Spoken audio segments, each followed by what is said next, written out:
আপনি এখানকার পুজো কাজে কতদিন ধরে আপনি যুক্ত আছেন? পুজো কাজে যুক্ত আছে মোটামুটি আগে দু বছর আগে ছিলাম, তারপরে আমাকে সাসপেন্ড করে দিয়ে আবার নতুন 11 মাস চলছে।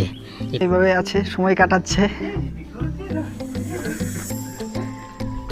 তো ভিডিওটির সাথেই থাকুন।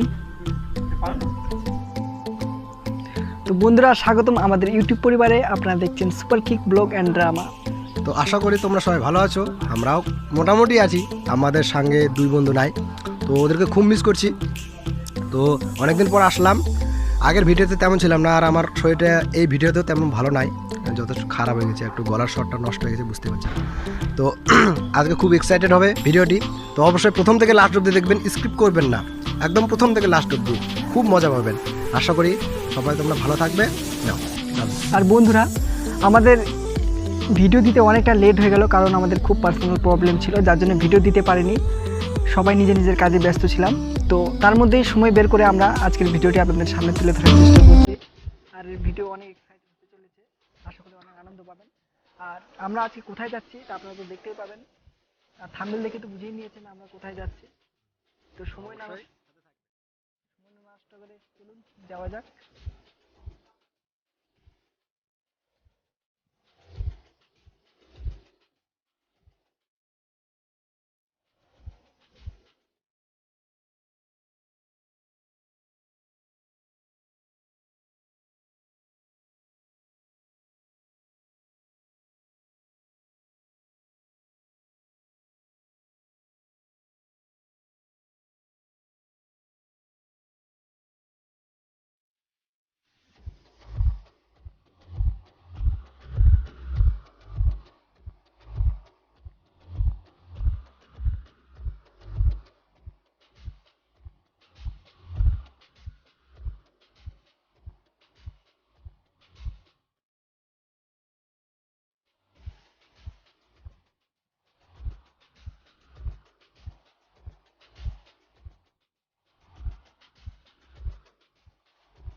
আমাদের জগজীবনপুর যেটা এখানকার দেখার দৃশ্য ছিল, এখানকার যেটা হিস্টোরিক্যাল প্লেস, সেটা আমাদের দেখা হয়ে গেল।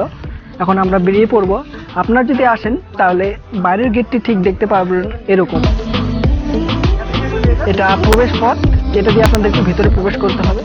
আর এখন আমরা মানিককুড়া কালী মন্দির, যেটা অনেক নামকরা মন্দির, সেখানে আমরা এখন যেতে চলেছি। তো ভিডিওটির সাথে থাকুন, দেখতে থাকুন, আশা করি অনেক আনন্দ পাবেন।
এসে গেছি মানিককুড়া কালী মন্দিরে।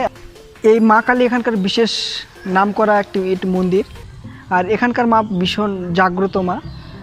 প্রতি বছর প্রায় এখানে প্রচুর লোক এসে থাকে এবং আর এই মেলায় প্রচুর দূর দূরান্ত থেকে লোক আসে এবং প্রতি বছর প্রচুর লোক মানত করে এখানে। তো বন্ধুরা, এই সময় আমি দাঁড়িয়ে রয়েছি মানিককুড়ার কালী মন্দিরে। আর এখানকার মা প্রচণ্ড জাগ্রত, এখানে প্রচুর দূর দূরান্ত থেকে লোক আসে। আর এখানে সেবার সময় অনেক দিন ধরে কাজে যুক্ত থাকা একজন বিশেষ ব্যক্তিকে আমরা পেয়ে গেছি। তো চলুন তার কাছ থেকে শুনে নেওয়া যাক এখানকার কিছু ইতিহাস। তো আপনার নামটা কি জানতে পারি? আমার নাম হেমন্ত রায়। তো আপনি এখানকার পুজো কাজে কতদিন ধরে আপনি যুক্ত আছেন? পুজো কাজে যুক্ত আছে মোটামুটি এর আগে দু বছর আগে ছিলাম, তারপরে আমাকে সাসপেন্ড করে দিয়ে আবার নতুন 11 মাস চলছে এই পুজো কাজে যুক্ত। তো আপনি মানে মানে কবে কবে এখানে পুজো টুজো হয়? হ্যাঁ, পুজো হয় শনিবার মঙ্গলবার করে, ভক্তরা আসে, সেদিন দরজা খোলা থাকে মন্দিরের। আর এখানে শোনা হয়েছে নাকি বিশেষ মেলা আয়োজন হয়, তো ওটা কোন মাসে হয়ে থাকে? ওইটা কার্তিক মাসে শ্যামা যেটা পুজো হয় পঞ্জিকার মধ্যে, কার্তিক পুজো, কালী পুজো, ওইটাতেই পুজোটা হয়। কয়দিন ধরে হয়ে থাকে? এটা 7 দিনের আমাদের প্রোগ্রাম। তো 7 দিনে যে বা বছর লকডাউনে হবে কিনা 7 দিন তা বলতে পারবো না, তবে পুজোটা হবে, এটা একটা আমাদের আশা আছে। তো এখানে মানে প্রথম থেকে কি মন্দিরটা এরকম ছিল না, মানে এটা পরিবর্তন ঘটেছে? প্রথমে মন্দিরটা ছিল আমার জ্ঞান অবধি দেখছি যে প্রথমে ছিল মাটি থেকে দালান হলো, দালান থেকে ছোটো মোটো দালান হলো, উপরে টিন ছিল, ওটাকে ভেঙে দিয়ে আবার বড় করানো হয়। যেহেতু আমি এখানে প্রথমবার এসেছি, তো এখানে মানে প্রথম পুজোটা কে শুরু করেছেন? প্রথম পুজোটা শুরু করেছিল আমাদের বাপ দাদা আমলে শোনা, তো ওটা নাকি ডাকাতেরা পূজা করতো। এটা একটা জঙ্গল টাইপের ছিল, ওরা বাংলাদেশ থেকে আসতো চুরি করতে, তাই তখনকার ওরা একটা পুজো দিত রাত্রে, মানে যেখানে যাবে চুরি করতে সে তখনকার একটা প্রতিমা আমাদের থান ছিল, থান করে আনে পুজো দিয়ে চলে যেত। হঠাৎ করে তখনকার আমরা গ্রামবাসীরা মানে দেখি যে একটা কার্তিক মাসে তোমার ওই যেটা কালী পুজোর টাইমে সেটা তখন আমরা মানে বলি মশাল জ্বালিয়ে বলি টলি দিত, ওই মশাল টশাল দেখতে পাইতাম। এইটা বাপ দাদামাকে শোনা। তারপর তো ওরা এক বছর প্রতিমা ওঠায় আনে, বলি টলি করে বিসর্জন দিতে পারিনি প্রতিমাটা, তখন থেকে আর গ্রামবাসীরা পুজো আমরা দিই। তো মানে এবারে কি পুজোর কি কোনো অন্য প্ল্যান আছে? যেহেতু এখন লকডাউন, করোনা ভাইরাসের প্রভাব, তার তো কিছু প্রভাব পড়েছে কি মেলায়? না, কোনো প্রভাব পড়েনি, তবে মানুষের মুখে একটা রোগ উঠেছে যে মেলা হবে কি হবে না এরকম একটা গোটাটাই রোগ উঠেছে। তবে মনে হয় আশা করে আমাদের আইডিয়া আছে যে পুজোটা হবে, মেলা হবে কিনা সেটা বলতে পারছি না সঠিকভাবে। হ্যাঁ, এইটুকুই আমার জানা। তো এখন যে এটি মানে কি পরিচালনা করছেন? কোনো কমিটি না ক্লাব না কীরকম ধরনের পরিচালনায় আছে এটা? এটা আমাদের গ্রামবাসী পরিচালনা করে। তো বন্ধুরা, রাস্তায় আস্তে আস্তে প্রচুর বৃষ্টি হয়েছিল, যার জন্য আমরা এখন সবাই বন্ধুরা এখানে লুকিয়ে রয়েছে, আরও অনেকজন লোক রয়েছে এখানে। তো ভিডিওটি কেমন লাগলো অবশ্যই জানাবেন আমাদেরকে, আর আমাদের ভিডিওর পাশেই এইভাবে পাশে থাকবেন, সাথে থাকবেন। আর আমাদের চ্যানেল আপনাদের ভালোবাসা অনেকটাই বড় হয়েছে, আশা করি খুব শীঘ্রই আমরা 500 মধ্যে ঢুকতে চলেছি। তো গণেশ, তুমি কিছু বলতে চাও? তো ভালোবাসা দিবেন অবশ্যই, আমরা আপনার সবসময় থাকবো সাপোর্টে, আপনারা আমার সাপোর্টে থাকবেন। ভালো লাগলে অবশ্যই সাবস্ক্রাইব করবেন নতুন বলে। Thank you. তো দেখা হচ্ছে পরের ভিডিওয়, ততক্ষণ সবাই ভালো থাকবেন।